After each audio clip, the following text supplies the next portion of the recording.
What's going on, Bulls Nation? Welcome into CHGO Bulls pregame, presented by Circus Sportsbook. Download that Circus Sports Illinois app at circusports.com/Illinois-app to sign up today. What's going on, everybody? I'm Peck. You can follow me on Twitter at Bulls_Peck. My guy, rocking the Dope Bears hat. Ain't it? Big Dave, bam! CAWL Sports. Ready for Sunday. Right. Drink that in, Goat. And like Will the Goat Golly with a absolutely gorgeous flannel shirt. Looking good today, Will. Looking good. I want that shirt. Our pal producer, Joey Spath, is all the controls. We are CHGO_Bulls hanging out at our downtown studios, getting ready for the Bulls tip-off against the defending champion, I got my Joey question. Denver Nuggets. I got a Joey question. Hit him. Joey, how's Texas doing? They won OT on win today, an right? absolutely just disgusting game. Who'd they play? Kansas State. But Texas was playing with their backup quarterback in Why is this? because the starting quarterback's hurt. Oh, well, that's the reason. A lot of calls for Arch Manning today. All right. Keep an eye on Arch, man. Arch watch. Keep an eye on next week. We're on Arch watch. All right. Can we just get him to play tomorrow instead of Tyson Bagent? Is that something we can do? You don't want secret Bayesian? You want teabag out there? Don't. No teabagging? No. All right. What? You heard me. No pause needed. Oh, my goodness. Pre-game. Reminder, as a shout out to our Blackhawks crew who are doing a takeover for the Blackhawks action tonight. The Bulls, we're doing our first takeover in a couple of weeks, Friday, November 17th. The Bulls taking on the Orlando Magic in an NBA in-season tournament game. Bulls 0-1 so far in that endeavor after last night's loss to Brooklyn. Say it without laughing. But you can get tickets to the event, which includes pregame drinks with us, with our CHGO crew, your fellow Bulls fans, and a ticket to the game itself. Good vibes, fun times. Come hang out. Tickets available on our events section of the ALLCITY.com website. Yes. Diehards, y'all get discounts. Yeah. So sign up to be a diehard if you aren't already, and then grab a ticket and come hang out with us It's like $60 at our takeover. It's awesome, Incredible man. deal. It's a really incredible deal. It really is. We will get to some thoughts on this Denver Nuggets team that looks every bit like defending champions. Hey, but Troy. wanted to start with a couple of notes on Bulls, what's going on with them from last night's game and what was said after the game. I wanted to start with Pat, you guys. Will, you chatted with Pat in the post-game locker room last night Flexologist. about the benching and asked him a really interesting question about how he best, like environment-wise, feels comfortable for the sake of his development. And what did you make of his answer? Because I thought it was pretty interesting. He basically said, like, it doesn't matter to me if I'm starting or coming off the bench. I like the environment I'm in here. Well, yeah, the first part was, I asked him, everybody has their opinion of, like, trade DeMar and let Pat cook, bring Pat off the bench so he has more opportunities, bench Pat and send him to the G League because he's not an NBA player. Like, everybody's got their own opinion about what's best for Patrick's development, but I don't really feel like anybody's asked Patrick what he feels is best for Patrick's development. So I did, and the first thing that he said was actually about the team setting and the team atmosphere. And yeah, I mean, he said he liked it. He feels like he has the support of his teammates and coaches. And he also, I think, acknowledged the fact that he needs to be better about like his body language and being a better teammate and trying to find creative solutions when things aren't going right for you. He said, it's not going to be my last tough stretch in this league, hopefully. And so, yeah, there's the quote. Yeah, I thought it was an interesting quote of him. What's your body language like? Are you sitting and sulking, trying to find a creative solution to still be effective?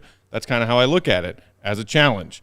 Who can I be when I'm going through a tough stretch, knowing it's not going to be my last tough stretch for me in this league? He's so poetic, man.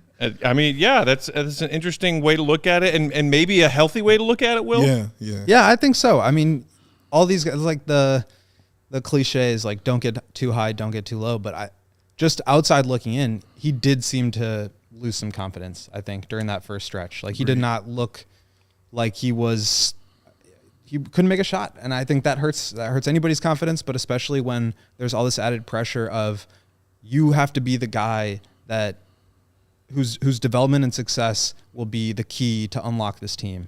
And not just this team, but the future of the organization. Mm-hmm. And also, we can't come to an agreement about how much you're worth because you haven't displayed any of that, and you also want more money than we're willing to give you, considering you haven't committed. So it's a tough situation to be in. And I think for last night, it was just like good to see the ball go in the basket. Mm-hmm. And I think hopefully for him that kind of leads to just getting on the right path forward right now, because it really has been regression and moving the wrong direction so far. Yeah, not just the ball even going in the basket, but actually getting rebounds too. Yeah. The most rebounds he's gotten all season long. His help defense I thought was great. Like I saw him active on both sides of the floor. Well, I'm talking about not in between a break. I mean, active on defense and the ball's going to the other side, and he's still active on offense. Like it was weird to see that, and I mean that in a good way. But I'm just happy that he was so active. It feels like going to the bench, and you said this already, kind of lit that kind of fire. Yeah, and that's exactly what he needs, is like he needs to not have to rely on being benched or Billy getting on him to like come with the aggression. Right. He needs to be able to find that within himself, and he knows that. I think that's what he was kind of alluding to when he's like, what kind of teammate are you? How are you as a player when things aren't going your way? He says the right stuff. I think he knows what he's supposed to do, but for some reason there's been this like disconnect of knowing and understanding it and doing it and executing on the floor.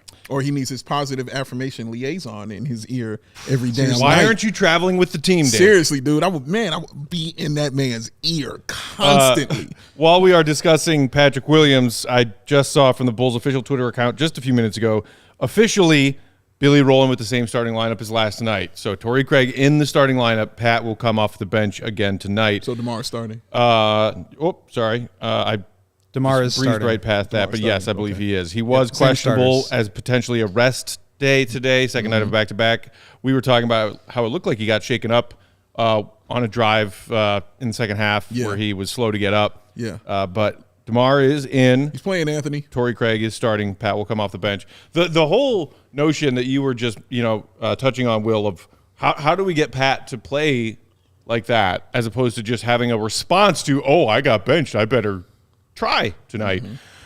Because he said in those same post-game locker room comments, he carries a chip on his shoulder always. He said, any chance I get, I attack it. It kind of gets you going. Okay, but how do we get him to get going every night? How do you get up for it every night? Because Bulls fans have sat here and watched for 3 seasons and change, or obviously knowing that he missed a good chunk of season 2 with injury, but of him not attacking anything. Yeah. Like not even, I saw, I think it was our pal Jimmy from UK Bulls who made a joke. The Bulls posted a video of them all picking a piece of candy out of one of those plastic pumpkins on Halloween when they were coming in for their game. And Jimmy was like, even Pat doesn't pick a piece of candy confidently because he just stood there and like looked around. I guess I'll take this one. I mean, and the fact that he said, I think I can do both. When you were asking him about this, difference of starting and now getting benched, he said, this is another quote you had from him in your write-up. Being a complementary piece, doing what I could do defensively, hitting open shots, cutting, offensive rebounds, things like that. I don't want to lock myself into one type of role. I feel like I can do both pretty well. And then, you posted a video during last night's game of Pat grabbing a rebound, going coast to coast and attacking the bucket. And why can't he do that when he's in the starting unit? That's the thing I think that drives Bulls fans crazy. Yeah, there's no explanation for it. I don't think anybody has the answer of why that doesn't happen because, that was the second half of the answer of the question. Well, what about on the court? What needs to happen on the court for you to be able to hit your stride and really thrive developmentally? Like, what is the environment that you need to where you can grow? Because sometimes it feels like when you're out there with DeMar and Zach and Vooch, you don't really have the opportunity. Yeah. But at the same time, like, you're not taking advantage of the opportunities you do have. So now coming off the bench, are you able to kind of stretch what you can do a little bit more? Do you feel like that's a better situation for you? And he said, I want to be able to do both. He said, I feel like I can do both well. There's going to be times when I need to step up and create, whether it's for myself or others, but even just when he's on the court with just Zach or just DeMar, there's more opportunity. That's when you say do both well, what do you mean? I mean, like create with the ball in his hands, but also be a role player. Okay, thank you. And I think he feels like, and I agree, that he needs a little bit of room to be able to make mistakes and learn through them. Agreed. And it's hard to do that when you're on the court with 3 guys that touch the ball ahead of you, and 4 now with Kobe out there. So I understand it's a tough situation, but to your point, Matt, there's still opportunities for him when he's out there, and he doesn't take advantage of those. And that's the frustrating part, because it's like, okay, you want more usage, you want more scope, you need to prove that you're capable of doing it. And part of proving that is being really good in the role that you're in. Star in your role, as Tips would say.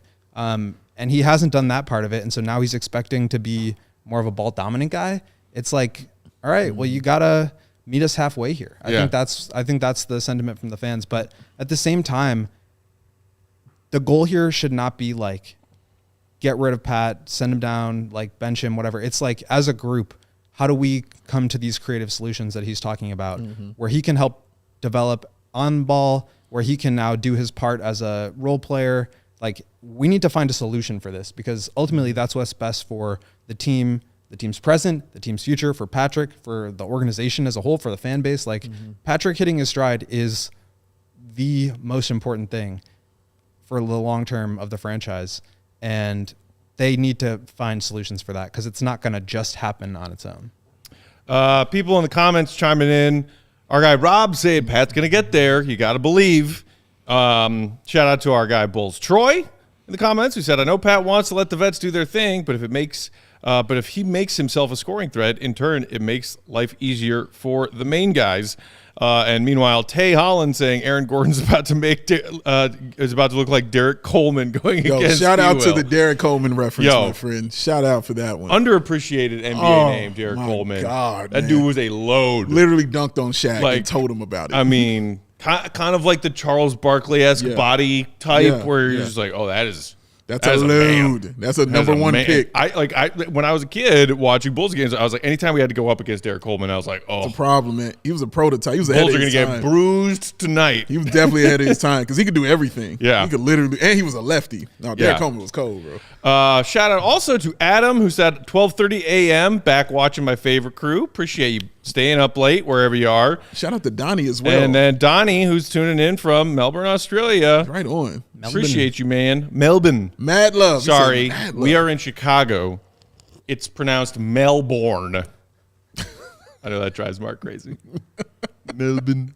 We love our Bulls fans in Australia and all over the world. He was a goon. Let's take a quick break. Shout out some of our sponsors, and then come back. And I do also want to touch on some Zach LaVine quotes in our friend Darnell Mayberry's write up in The Athletic this morning. Zach doing some ducking. And then we will talk about the Nuggets after that. While we're sharing these words from our sponsors, you know what to do, Bulls Nation. Hit the thumbs up button if you're watching along on YouTube. Make sure you subscribe to our CHGO Sports YouTube channel if you aren't already. Dave. Go. What time is it? According to the license plate on a bright orange car that I saw on the street today, the answer to your question, Dave, would be hoot. I love that. Actually, it's game time hoot. But okay, I see what you're doing. I don't think you can fit game time hoot on one license plate. No, not on one license plate. You can't, but you can put it would have to be like GM HOO. Yeah, you can put the HOT. Game time hot. You shouldn't worry when you're buying tickets to your next big event. Game Time is the fast and easy way to buy tickets to all of your sports, music, comedy, and theater events near you with killer last-minute deals. I love the echo when nobody's here. All-in prices, views from your seat, and their best price guarantee. Game Time takes the guesswork out of buying tickets. The last-minute tickets, the flash deals, the zone deals. Easy to find and buy tickets for every kind of event. Oh, Game Time has deals on tickets right up to the start of the event and even an hour after it starts. It is the place to find last-minute seats, find exclusive flash deals, and sponsor deals on tickets for football, basketball, baseball, concerts, comedy, theater, and more. And the zone deals. Pick a section, and Game Time does the selecting. They will select them seats for you for an average of, guess what, 18% savings. And Game Time guarantee means you'll always get the best price. So take the guesswork out of buying tickets. Download the Game Time app. Create an account. Use the code CHGO. Get yourself $20 off just because we love you like that. Terms apply. Again, create an account. Redeem the code CHGO. $20 off is what you're going to be blessed with. Download Game Time today. Last minute tickets. Lowest price guaranteed. Matt Pack, what is it? Game Time. Cheers. Will, were you curious as to the reason for that vanity plate? Like what the real meaning was? Because it probably wasn't like Game Time Who. I think it was. You think It so? was Game Time Hoot. Or just an owl enthusiast? Maybe it was just an owl enthusiast. Is there a name for someone who studies owls specifically as someone who, as opposed to like just someone who studies birds? Ornithologist, right? Joey knows. Yeah. Joey's going to Google it for us. Yeah, that's why he knows. There you go. There you go. Tells you knew. Ornithologist. Joey knowledge over there, son. Joey Knowledge still owes me a term paper. Tonight's pregame also brought to you by our friends at Goose Island Beer Company, Hong Kong. Chicago's beers since 1988, Good time, Joe. the Jordan year. They have an incredible beer roster. Try them all. Try the Oktoberfest, even though it's November. You can still try that. The Beer Hug family, the Neon, the Hazy, the Tropical. The 312 Wheat Ale, the Full Pocket Pills. My guy Dave sipping on one. Oh, many more. Ooh, my go-to, the Tall Boy IPA. Can't go wrong, baby. Grab Ultra Fresh Brewery exclusive beers at Goose Island's original brew house on Clybourne Avenue in Lincoln Park, or from their tap room just down the way from us on Fulton Street in Westtown. If you're going to the Madhouse this season, you got to try the new collab, Bulls and Goose Island. They simply call it Bull and Goose Westside Ale. Laid back. Goose Island Beer Company. It's Chicago's beer. The can is dope, too, by the way. It is. Bulls Troy saying, how many times do I have to beg for Goose Island to be sent to Australia? For as giant of a distribution as Goose Island has, how are they not in Australia? Yeah, seriously, man. We got Foster's over here. I know that people in Australia don't actually drink Foster's at all. Literally piss water, according to them. Over Trash. there. It's trash Yeah. beer. It's trash beer. Yeah. I'm like, wait, but the commercial said it's Australia for beer. When I went to Australia when I was a kid and I learned that from a local, I was like, it blew my mind because I spent my entire childhood yours. watching Foster's beer commercials. It was literally when Mark K was on Ball on Bulls. We're doing a new show next week, by the way. Ew. When he was on Ball on Bulls, it was literally one of the first questions I asked. It was about Foster's beer. He was like, no, it's trash. It's piss water. It's ridiculous. Bulls Troy, Foster's is trash. Sorry about no Goose in Canada either. Yeah. Oh, man. We're going to get y'all hooked up, man. Promise you. Y'all need to just come hang out with us in Chicago, baby. Once it hits your lips. Once so it hits good. your lips. So good. Real quick here. Here's your lips. It's so good. Murray and Joker were both on the Nuggets injury report with respective just little, scrapes and bruises kind of injuries for tonight as probable. Nuggets just tweeted out their starting five tonight. Great news for the Bulls. Joker and Murray are both playing. Let's go. So, Bulls facing a test. We beat them last time. Our guy Darnell Mayberry, who does a wonderful job on the beat, Shout out. for The Athletic, had a column this morning that, woo, man. I was sitting here in postgame last night saying I had a lot of issues with the way that Zach played offense in the fourth quarter of that winnable game, made some critical, what I thought were mistakes, not just the last shot that he didn't make, and some people thought he rushed a little bit. Oh, no, we got in them. Darnell said, you know what, I want to pinpoint some of the defensive errors that Zach made in last night's game, including, letting Cam Thomas get free for a corner three that was a dagger. He was going for that and steal then and getting trying to beat leak out. baseline by Mikal Bridges, Oh, who just did flew he? right past him for a dunk. Did he? This is maybe one of the favorite lead-ins of basketball writing I've seen so far this season is when Darnell said Levine saved his best defense for after the game. Woo! Because Zach got pretty defensive And Will, so like, were you there for this exchange? Did this take place in the locker room?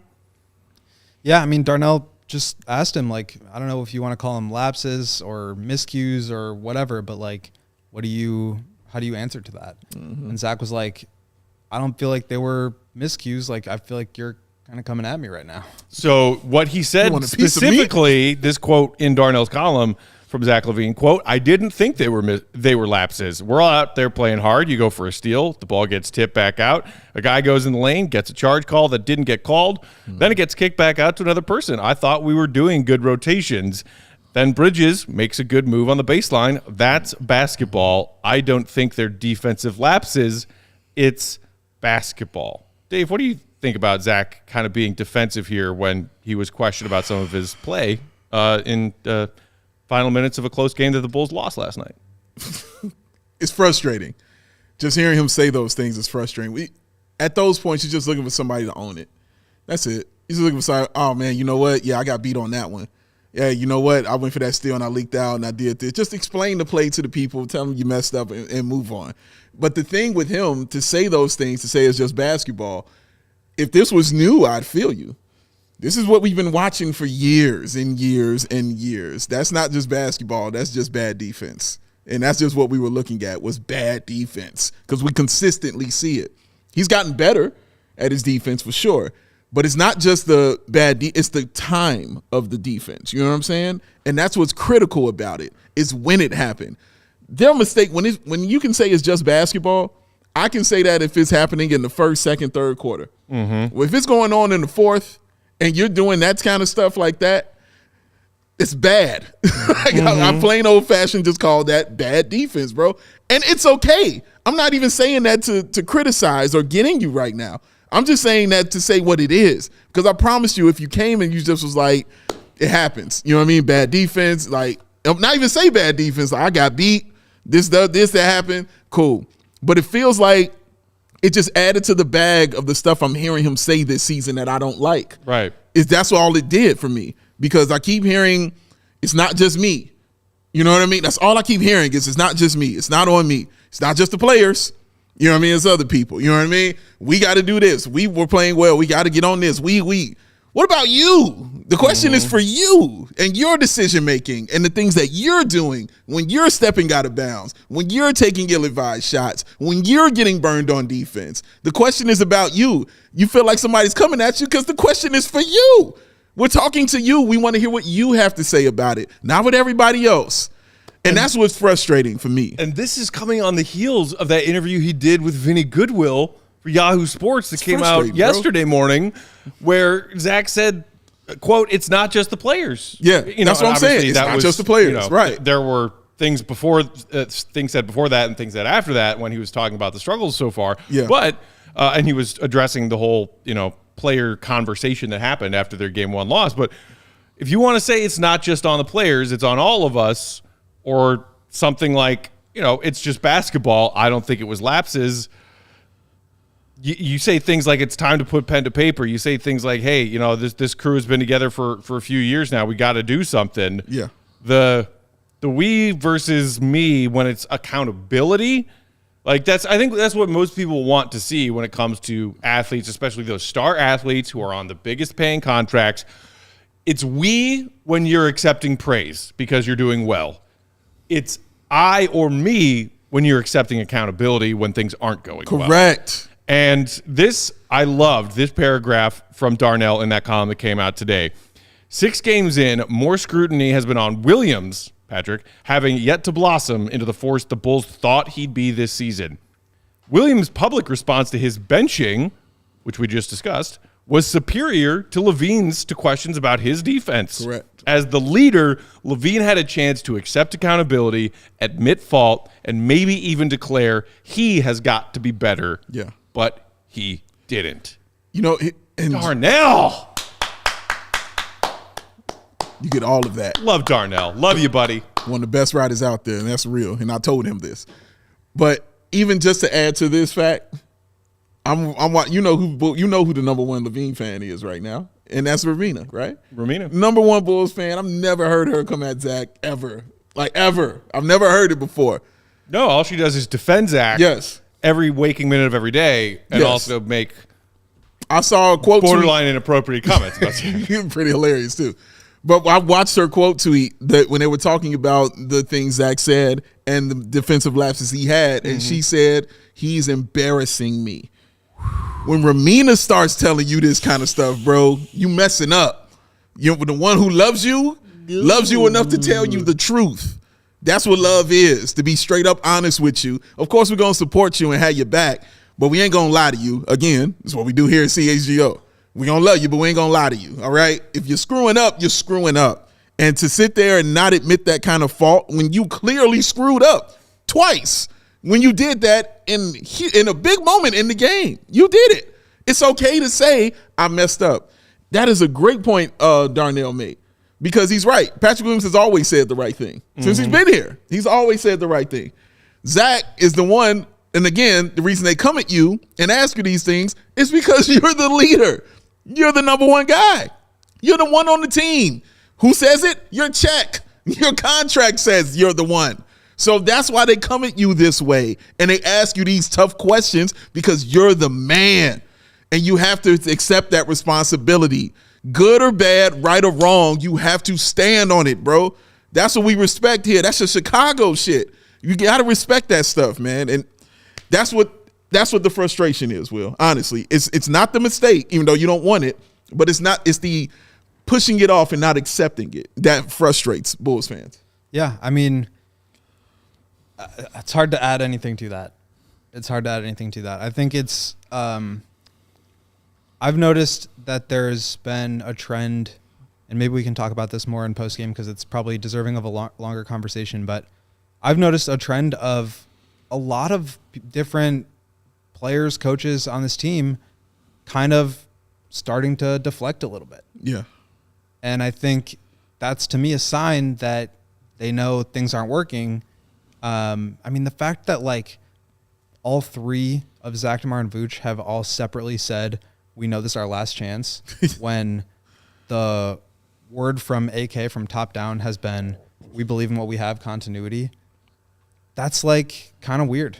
And I think that there's generally this feeling that maybe the players are starting to come to the conclusions that we've all kind of been at for a while now, which is that things aren't working and we're not sure what the answers are. Yeah.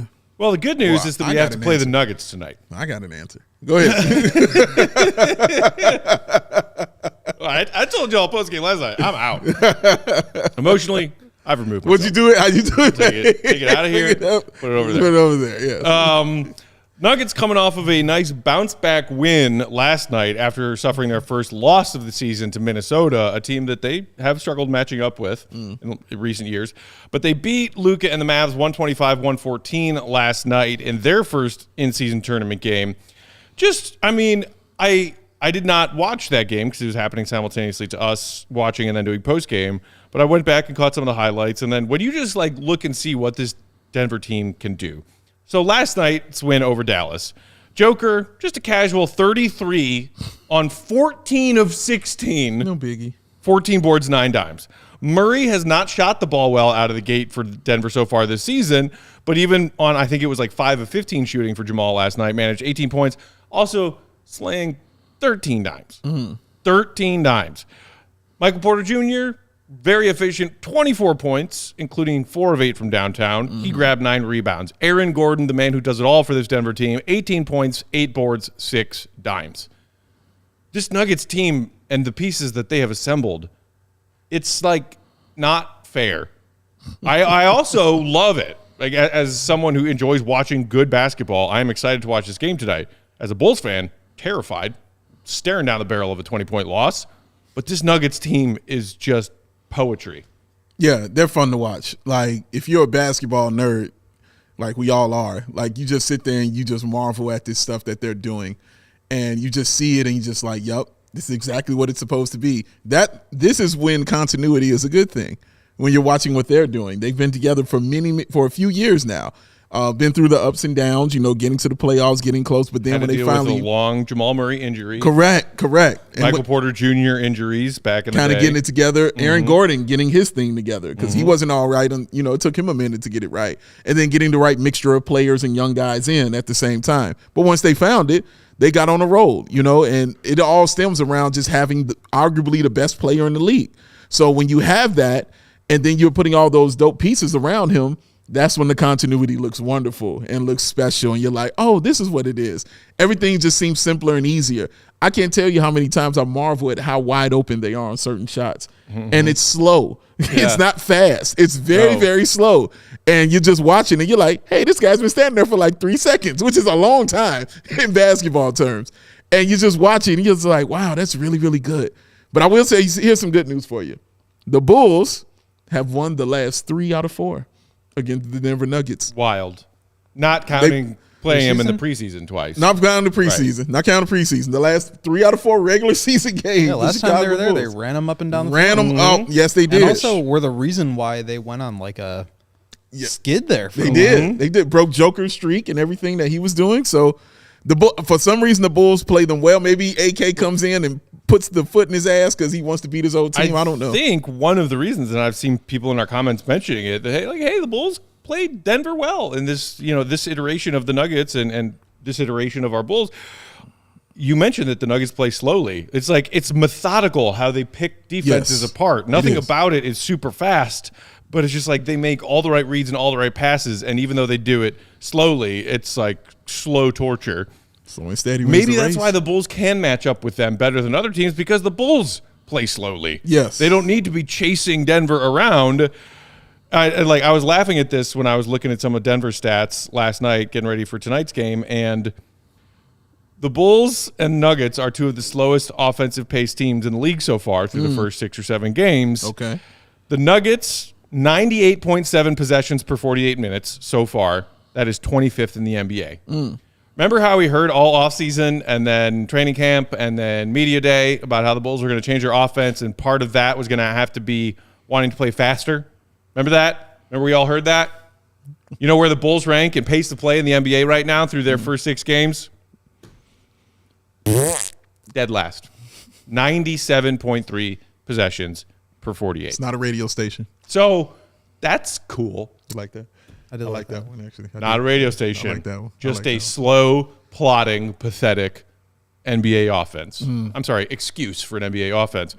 But the Nuggets play slowly too, so maybe we'll have a game. Maybe we'll have it. And maybe I'll get an opportunity to pull this out. The new goon of the night belt. This is the new goon of the night belt, Will. Baby. This is the new one. Joey didn't want to see it. Matt didn't want to see it, so I didn't pull it out. Will don't want to see it neither. I want to see neither. it on an occasion where it's deserved. Yes, on a win, man. Allow me to pull this out and show it to you. Take that how you want. Allow me to show this to y'all, man. I really want Bulls Nation to see this. I am very excited for Empire to see this. I want everybody to see this wonderfulness of the Goon of the Night belt. Got to get a win. Got to get a win to see it, though. You got to get a W to see all the glory of this belt, ladies and gentlemen. Osis Jr. in the comments saying, in reference to the Bulls' offensive pace, only up from dead last. I guess that's true. Unless they add 2 expansion teams mid-season and the Bulls continue to play slower than they do. Meanwhile, Brock Stevens said, good luck, my friends. Jokic always plays poorly against you guys. We'll see. What we have seen him do is focus more on just distributing and picking the Bulls defense apart with his playmaking rather than putting an emphasis on scoring. Yeah. Maybe we'll see more of that. But speaking of which, just a quick glance, and then we can head towards tip-off. Joe, do you have Joker's season stats so far? The season is young, but this is what we're looking at with Joker so far. 27 and change points per game on very efficient shooting. That's dumb. Double-digit rebounds, 7.7 assists. He's a center. So, yeah.